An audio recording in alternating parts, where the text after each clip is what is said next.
صلی اللہ علیہ وسلم نے نوع انسان کو پہنچایا تھا. تو یا غلوظ اندر تلاش مصطفیٰ، گویا کہ یہ جو بھی ارتقائی عمل ہے یہ ابھی اس مقام تک پہنچنے کے لیے ہاتھ پاؤں مار رہا ہے جس پر کہ محمد الرسول اللہ صلی اللہ علیہ وسلم نے آج سے 1400 برس قبل نوع انسانی کو پہنچا دیا تھا.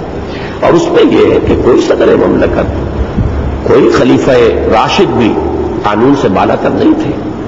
حضرت علی کا مقدمہ خارج ہو گیا، مدعی کی حیثیت سے عدالت میں پیش ہوئے، اور صرف اس لیے کہ ان کے پاس گواہ کوئی نہیں تھا، یا بیٹا یا غلام، اور قاضی نے کہا کہ بیٹے اور غلام کی گواہی آپ کے حق میں قابل قبول نہیں ہے، کوئی اور گواہ ہو تو پیش کیجیے.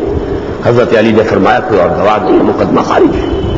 حالانکہ کوئی بھی بقائم یہ ہوش و حواس اور بسلامتی ایمان و اسلام یہ شک نہیں کر سکتا تھا کہ حضرت علی جھوٹ بول سکتے ہیں، معاذ اللہ ثم معاذ اللہ ثم معاذ اللہ.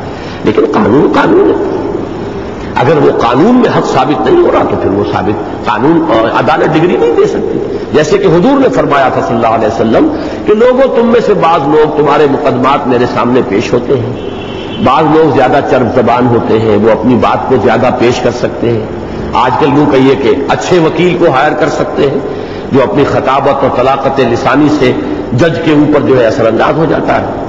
تو میں جو فیصلہ جو بھی میرے سامنے حقائق لائے جاتے ہیں اس کے مطابق فیصلہ کر دیتا ہوں. لیکن لوگوں یاد رکھو، اگر تم کوئی غلط فیصلہ میری عدالت سے کروا کر لے گئے تو اگر فرض کیجئے زمین کے کوئی قطعہ تھا، کوئی ٹکڑا تھا، پلاٹ تھا، اس کے بارے میں جھگڑا تھا، تو اگر تم نے ایک غلط فیصلہ، غلط ڈگری حاصل کر لی میری عدالت سے، تو جان لو کہ میری عدالت سے بھی جو تم لے کر جا رہے ہو وہ جہنم کا ٹکڑا لے کر جا رہے ہو، وہ تمہارا حق نہیں بنے گا. اس لیے کہ محمد نے فیصلہ کر دیا معاذ اللہ صلی اللہ علیہ وسلم. تو یہ اصول ذہن میں رکھیے کہ کوئی شخص بالا تر قانون سے نہیں ہے، قانون فیصلہ کرے گا. اور کوئی شخص جو ہے جیسا کہ ہمارے ہاں ابھی تک چلا آ رہا ہے، صدر ریاست کو حق حاصل ہے، عدالت نے کسی شخص کو پھانسی کی سزا دی ہے اور وہ ان کی جان بخشی کرنے کا اختیار رکھتے ہیں. کسی صدر مملکت کو یہ حق اسلام کی روح سے حاصل نہیں. عدالت کا فیصلہ ہے، عدالت کا فیصلہ وہ آخری ہوگا. جان بخشی کرنے کا حق اگر ہے تو مقتول کے ورثاء کو ہے، وہ چاہے تو معاف فرما دے، وہ چاہے تو دیت وصول کر لے، خون بہا لے لے. لیکن یہ ہے کہ اس کا حق کسی گورنر، کسی صدر ریاست، کسی پرائم منسٹر کسی کو حاصل نہیں. بہرحال تیسری چیز یہ ہوئی کہ قانون کی نگاہ میں سب برابر ہوں گے اور کوئی شخص حتیٰ کہ صدر ریاست بھی قانون سے بالا تر نہ ہوگا. چوتھی شق ہم پڑھ چکے ہیں، پانچویں شق بھی پڑھ چکے ہیں. ترتیب ذرا آج ہماری کچھ مختلف ہو گئی لیکن باتیں واضح ہو گئی. اب آخری چھٹی، علاقائی یا نسلی یا قبائلی روایات میں سے جو شریعت اسلامی سے متصادم نہ ہو انہیں پورا تحفظ حاصل ہوگا. اسی طرح علاقائی زبانوں کے حقوق کی حفاظت ہوگی، البتہ سب سے زیادہ زور عربی پر دیا جائے گا. یہ بھی چونکہ اس دور میں ایک بہت حقیقی اور واقعی مسئلے کی حیثیت سے ہمارے ملک میں کھڑا ہو چکا ہے، پوری دنیا میں بھی ہے. لوگوں میں ایک احساس پیدا ہوا ہے کہ ہماری روایات ہیں، ہمارا کلچر ہے، ہماری تہذیب ہے، سرائیکی تہذیب ہے، سرائیکی زبان ہے، سرائیکی کلچر ہے، بلوچ تہذیب ہے، بلوچ روایات ہے، بلوچ زبان ہے وغیرہ وغیرہ. یہ خاص طور پر روس کا ایک خاص ہتھ کنڈا رہا ہے، اسی کے حوالے سے قوموں کو اندر سے تقسیم کر کے اور پھر اس کے اندر اشتراکی انقلاب کے لیے میدان ہموار کرنا. اور اکثر و بیشتر جگہوں پر یہ فکر جو ہے یہ روسی ذرائع ابلاغ کے ذریعے سے اور ان کے جو ایجنٹ اور ان کے جو بھی ہم خیال لوگ ہیں ان کے ذریعے سے مختلف ممالک میں پھیلا ہے. اب اس میں ایک واقعی اور درمیانی اور یوں سمجھیے کہ جو اوسط راہ ہے، راہ وسط، وہ ہمیں اختیار کرنی ہوگی. ان چیزوں کی کلیت نفی بھی در حقیقت اسلام کا تقاضا نہیں ہے. اس لیے کہ جو آیت ہم نے پہلے دن پڑھی تھی اس میں اللہ تعالیٰ نے قوموں اور قبیلوں کو بھی اپنی طرف منسوب کیا ہے، وَجَعَلْنَاكُمْ شُعُوبًا وَقَبَائِلَ لِتَعَارَفُوا. یہ نسبتیں غلط نہیں ہیں. کوئی اموی تھا، اموی ہے، کوئی ہاشمی تھا، ہاشمی ہے، اس میں کوئی حرج نہیں. تمام صحابہ کرام نے اپنی نسبتوں کو برقرار رکھا، اس میں کوئی حرج نہیں. فلاں کا فلاں سے تعلق ہے، فلاں کا فلاں سے تعلق ہے، تعارفوں کے درجے میں یہ صحیح ہے. اور باقی یہ چیز جان لیجئے کہ جب اصول یہ ہے کہ جو شے کتاب و سنت کے منافی نہیں ہے وہ مباح ہے، تو ہر کلچر کی وہ چیز مباح ہوگی جو کتاب و سنت کے منافی نہیں. جیسے آپ ریاستی سطح پر قانون سازی میں بھی یہی اصول لے رہے ہیں کہ کتاب و سنت کے منافی کوئی قانون سازی نہیں کی جا سکے گی، اسی طریقے سے ہر کلچر، ہر تہذیب کی وہ تمام چیزیں جو کتاب و سنت کے منافی نہ ہو ان کو تحفظ دیجیے، ان کے فروغ کے لیے کوشش کیجیے، ان کے جو حقوق ہیں ان کو تسلیم کیجیے، ان کا تحفظ بھی ہو اور ان کے فروغ کے لیے بھی ریاستی وسائل و ذرائع بروئے کار آئیں. اس میں قطعاً کوئی شے اسلام کے خلاف نہیں. ان چیزوں کی بالکل نفی کر دینا یہ بھی در حقیقت ایک انتہا پسندی ہے، افراط و تفریط کا معاملہ ہے. جبکہ دوسری طرف انتہا پسندی کیا ہے کہ انہی چیزوں کو اصل بنیاد بنا لیا جائے. اسی کے حوالے سے یہ بات سمجھ لیجئے کہ یہ جو دو الفاظ ہیں، حمیت اور حمیت جاہلیت، ان دونوں میں بڑا فرق ہے.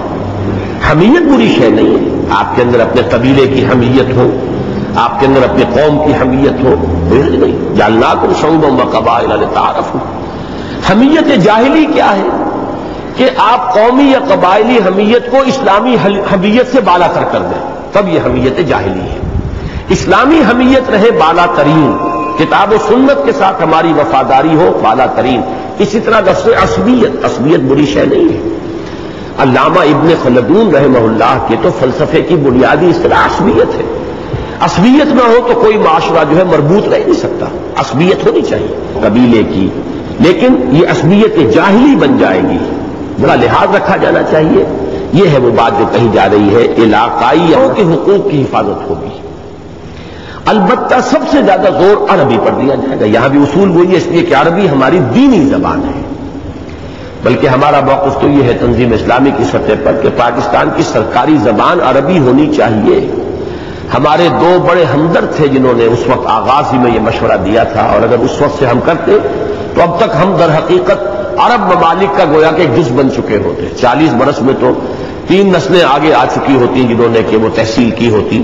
اور جیسے انگریزی کوئی ہمارے باپ دادا کی زبان تو نہیں تھی، کتنے عرصے ہوا ہے، یعنی 90 برس کے اندر انگریزی کس قدر رواج پا گئی. کتنے لوگ انگریزی اتنے جاننے والے ہیں ہمارے ہاں جو انگریزوں کو انگریزی پڑھا دیں.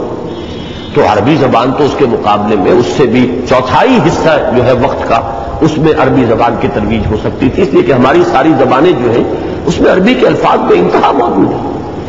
تو یہ سرکاری زبان ہونی چاہیے، ٹاپ لینگویج یہی ہو. باقی اس کے تحت علاقائی زبانیں علاقائی، اور اس میں کوئی حرج نہیں ہے. کتاب و سنت کے منافی نہیں ہوگا اگر ہم اپنے تمام صوبے اثر نو زبانوں کی بنیاد پر استوار کر لیں، جیسا کہ ہندوستان نے کیا ہے.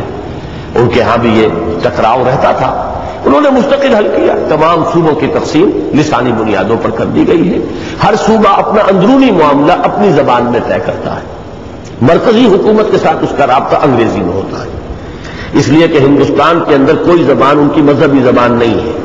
کوئی زبان ایسی نہیں ہے کہ جس سے سب کو محبت ہو، تو انہیں وہ بدیسی زبان لینی پڑی ہے. جبکہ ہمارے پاس عربی زبان ہے کہ ہماری مرکزی سطح پر زبان وہ ہو، اور اس کو ہم اپنے دین کے ترویج و اشاعت کا بھی چونکہ سب سے مؤثر ذریعہ بنا سکتے ہیں، لہذا اس کو رکھا جائے بالا ترین.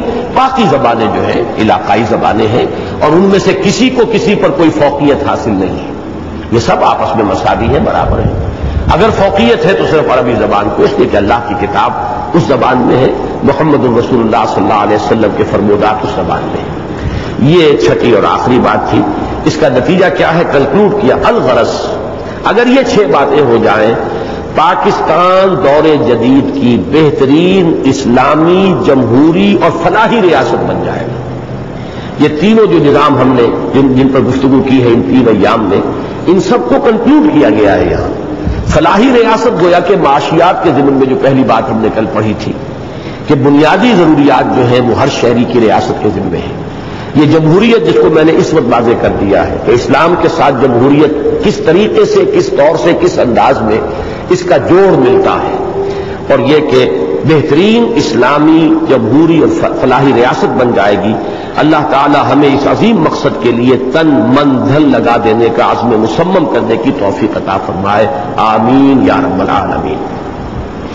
اب یہ جو اس کتاب کے 4 صفحے مزید ہیں، ان میں سے 2 صفحات میں یہ وضاحت کی گئی ہے کہ وہ اسلامی انقلاب کیسے آئے گا. یہ نظام تو اعلیٰ ہے، بہت عمدہ ہے، قائم کیسے ہوگا؟ تو اس کے ضمن میں ہم کل کوئی پروگرام طے کریں گے کہ اس کو بھی ہم معین کر کے اور اسی سلسلے میں اس کے بھی ٹیپس تیار ہو جائیں، تاکہ ہماری جو بھی مبتدی تربیت گاہوں کا جو نظام ہے اس میں ظاہر بات ہے ہر مرتبہ میری تو حاضری اور شمولیت نہیں ہو سکے گی، اس میں یہ ہے کہ ان ٹیپس کے ذریعے سے اس ضرورت کو پورا کیا جا سکے، لیکن وہ پروگرام ابھی ہمیں طے کرنا ہے۔ سبحانک اللہم و بحمدک نشہد ان لا الہ الا انت نستغفرک و نتوب الیک۔